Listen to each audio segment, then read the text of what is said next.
movies and games, technology too. It's Markus talking nerdy to you. Some other musical stuff. So, 6 months or so later, half a year later, how does the PS5 stack up? How am I still feeling it? Am I still in love? Am I still in the honeymoon phase? Let's find out. So how I'm doing this is I'm going to kind of go through a cons first, and then a pros, and then talk about my wish list and hopes for the future. So first of all, it has to be said, and I won't be the first or the last person to say it, the SSD included is too damn small. It's kind of funny, even just looking at the box when I first got it, it doesn't say like 1 terabyte. It says like 825 gigabytes, which is really funny. And then when you actually turn it on, of course, some of that's reserved. So you really only get like 700 some odd gigs. And that's especially frustrating because, you know, I'm constantly having to do like a data management dance of moving or deleting something that I'm not playing. And I have to prioritize what games I want to play at any current moment, moving them onto a hard drive or just deleting them because I don't have the space.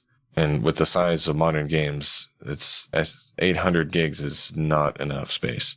Like you might be trying to copy over a game that only takes, I don't know, say 30 or 40 gigs, but it wants you to have like 100 gigs in order to do that. And it's just maddening. I did notice when I was trimming a clip that I'd taken, it wouldn't let me save it. It said I needed 18 gigabytes more space to save a smaller version of a file, like to overwrite it as a smaller version. I was just baffled by that. Finding friends is weird and unnecessarily complicated, especially the way they changed the messaging and party system. It's like 3 or 4 clicks just to get to your friends list. I don't know why they couldn't just keep it where it was and just, if you like to play a lot of online games, it's not super intuitive. There are some cool features about it, but I don't personally like the way they did it. And also, when you're watching a saved clip and you're like skipping through it, I noticed the system music will like bleed in between the video resuming. It's kind of weird. There are not enough USB ports. I would hope that they would have learned from the PS4 that they need more freaking USB ports on this thing, especially when the camera, the PS4 camera that you have to use PSVR takes up a USB port slot. And it's almost mandatory for you to have an external hard drive because, like I said, the internal SSD is so damn small. So that takes up 2 right there. I did get around this by utilizing the USB-C on the front, but still kind of annoying. I had a few different minor bugs. Like almost every time I boot it up, I have a download or an upload error that I have to manually restart or fix somehow. I mean, I don't know if that's like a Wi-Fi thing or what the problem is. The only really major one, like I said, is the SSD space. It's kind of a joke how small it is, really. Most of the other stuff I can get over, and most of it can be, patched out or fixed somehow. So anyway, with that out of the way, let's get to the good stuff. First of all, HDR is great. 4K Blu-rays look amazing. I've got a growing collection now, and it's great because now I feel like I have to rebuy everything in 4K now if they offer it.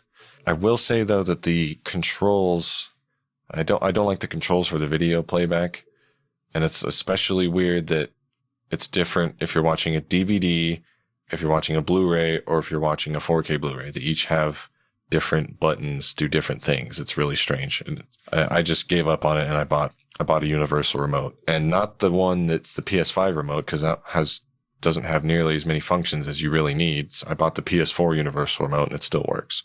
I do like the trophy video feature, which I'm pretty sure is a new thing, but I know the PS4 would let you take photographs when you get the trophies, and now it does like a little 10-second video, which is pretty cool.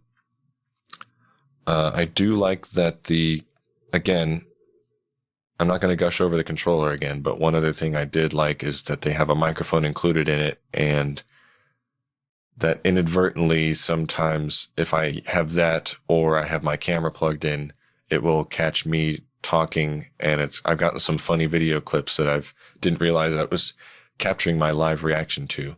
The controller having the microphone in it is really handy because you can just plug in headphones to it and just talk out of it.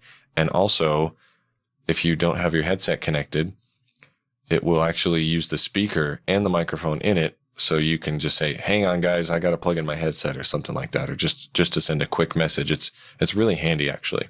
And I'm not a person who uses voice commands, but if you did, it's very handy for that too. I do really like what they call the live tiles, which is where you go to a game in the menu. It will come up with all these different things, like maybe this particular level, it'll tell you like, oh, you've only collected 40% of the things in it, or this is your best lap time on this particular track. You want to try again, and you can just go down and collect that exact thing, and it will take you right to that level, or right back to your last save or whatever, or right into a multiplayer match of a specific type. I do really like the PS4 game enhancements, all the games that have been patched to take advantage of the PS5. It's really nice to play old games with higher frame rate and or resolution. Though I was a little bit baffled with the way they did Destiny, because you have to download the PS4 version and then you download the PS5 version after that, but it still keeps the PS4 version on there even though you don't need it, and then you can delete it. While it does have HDR and 4K, I was a little disappointed that it didn't use the adaptive triggers. But anyway, this isn't necessarily a system thing, but just kind of the way that the industry's going, as the emphasis on frame rate and performance with these new consoles. That's nice to see as a PC gamer, because it makes me want to play games on the console instead of on the PC a lot of the times. Because even as a PC gamer, I will admit that consoles are easier. Obviously, it's in the living room hooked up to the big TV and the surround sound. So I still love the look of it. Looks better every time I see it. It's kind of funny, though, that they did come out with black and red controllers, but the system is still just white. Yeah, speaking of PS4 enhancements, I've been playing Spider-Man Remastered. I finally got around to that, and I'm kind of falling in love with it. It's really good. It's a good example of the enhancements over the PS4, because I'm sure a lot of gamers can relate to how frustrating it is. It's adding insult to injury. Whenever you die, you have to wait for a long load time to get you back into the game. Thankfully, you shouldn't have to deal with that anymore. So some of my hopes and dreams for the future, as I mentioned in the VR update episode, Sony's officially said that they're developing a PSVR 2, and they showed off the controllers, and it says they're going to have some of the elements of the DualSense in it, and I'm really excited for that. I want to see more PS4 patches, like Crash Bandicoot. I'm sure everybody still wants to have one for Bloodborne. I'm curious to see what the GTA 5 PS5 version will look like, but at the very least, all the first party, all the Sony games should have patches, in my opinion. Playing Spider-Man actually makes me want another Infamous game, because I loved Infamous 2 and Festival of Blood. Total wish list thing here, but I really want them to bring back Japan Studio. And while we're on pipe dreams, it would be great if they brought back Silent Hills, the game that was supposed to be spawned off of PT, which I mentioned in the physical media episode. I would like to see Firewall 0 Hour follow-up with a new aim controller. Gran Turismo 7, looking forward to that. I hope that Resident Evil Village gets ported to the PSVR 2. I mentioned GTA 5, but I am curious to see what GTA 6 will look like, if they ever decide to make it and stop riding the cash cow of 5. No shade, just saying. The Last of Us 2 multiplayer, I'm looking forward to that. I would like to see a sequel to The Order 1886. I think it's an underrated game. I liked it a lot, actually. Although Ready at Dawn won't be making it because, Facebook bought them out. I'd like them to bring back PlayStation Home, like millions of other people, ideally in VR. I would like to see more high-production VR movies. I hope that PSVR 2 has an OLED with HDR and a new aim controller, like I said. And I'm also looking forward to being able to put another SSD in it, because, like I said, that space is just a nightmare. So yeah, that's pretty much how I feel. Oh yeah, and I hope they bring back PSX, because I need it in my life. And that's pretty much all I got for you. Thanks for listening. Movies and games, technology too. It's Markus talking nerdy to you. Some other musical stuff. Do you enjoy the show and want to help it grow? Don't hesitate. Like, share, and donate.